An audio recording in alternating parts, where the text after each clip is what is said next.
Bonjour à tous et bienvenue dans les Minutes Marché de Generali Investments Europe. Comme chaque mois, nous retrouvons Marc Faber pour un point sur l'actualité des marchés financiers. Marc, bonjour. Bonjour Isor. Mais auparavant, je vous propose un bref retour sur ces dernières semaines.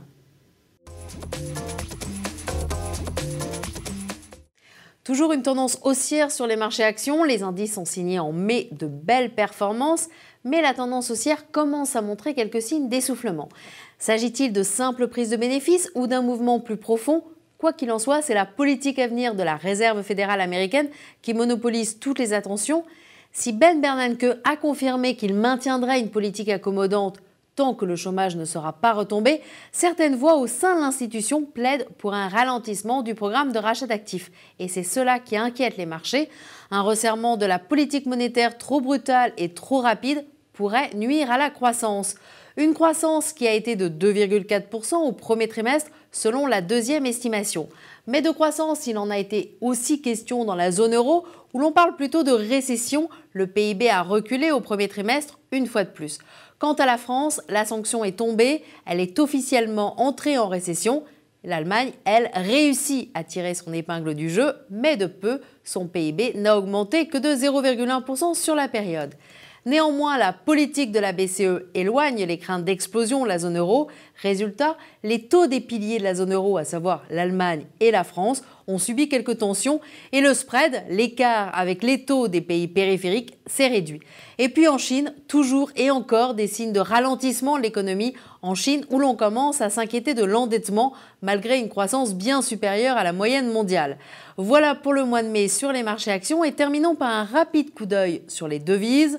La parité euro-dollar a été assez volatile avec une chute sous 1,29 $, mais en fin de mois, l'euro est revenu flirter avec 1,30 $. Et maintenant, retrouvons Marc Faber. Marc, qu'est-ce qui rend les marchés fébriles en ce moment? Les interrogations sur la croissance, les interrogations sur la politique des banques centrales et également sur ce qui se passe en Chine.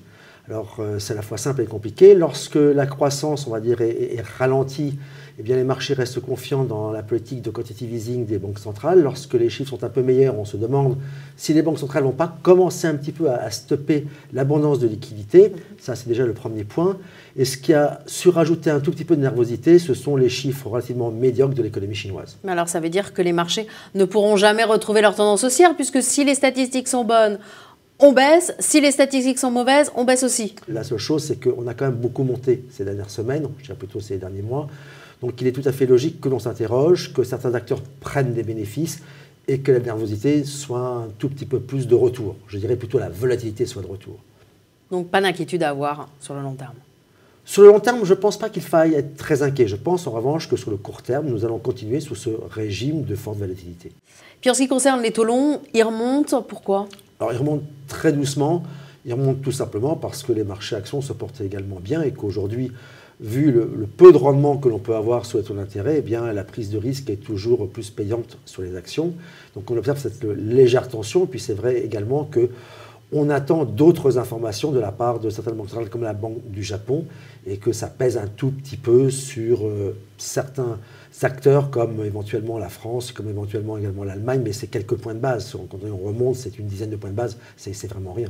Mais s'ils remontent surtout sur les piliers de la zone euro comme la France ou l'Allemagne, qu'est-ce que ça veut dire concrètement? Ça veut dire que finalement la crise de la zone euro est derrière nous? Et ça remonte un peu sur l'Allemagne, ça remonte un petit peu en France, et on voit que les primes de risque diminuent sur les pays périphériques. Donc en définitive, on a un mouvement de balancier des sommes investies des pays de la zone, on va dire corps très solide, vers ce qui était un tout petit peu moins attractif auparavant. Alors qu'est-ce qu'il faut faire en matière d'allocation d'actifs? J'oserais dire que comme le mois dernier, où on avait annoncé une forte volatilité avec des marchés qui sans doute seraient haussiers, nous restons avec ce biais, nous restons avec le biais haussier tout en sachant que la volatilité sera là. Donc c'est vrai que pour quelqu'un qui voudrait investir tout de suite, c'est délicat de lui dire mettons 100% sur les actions.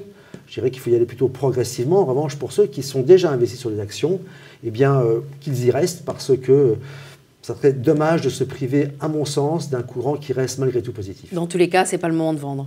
Alors, ce n'est pas le moment de vendre, c'est peut-être le moment de savoir prendre aussi ses bénéfices. Moi, j'aime bien que l'on prenne des bénéfices lorsqu'il y a des gains. C'est sympathique toujours de les prendre. Et puis, de toute façon, derrière cela, on va réinvestir.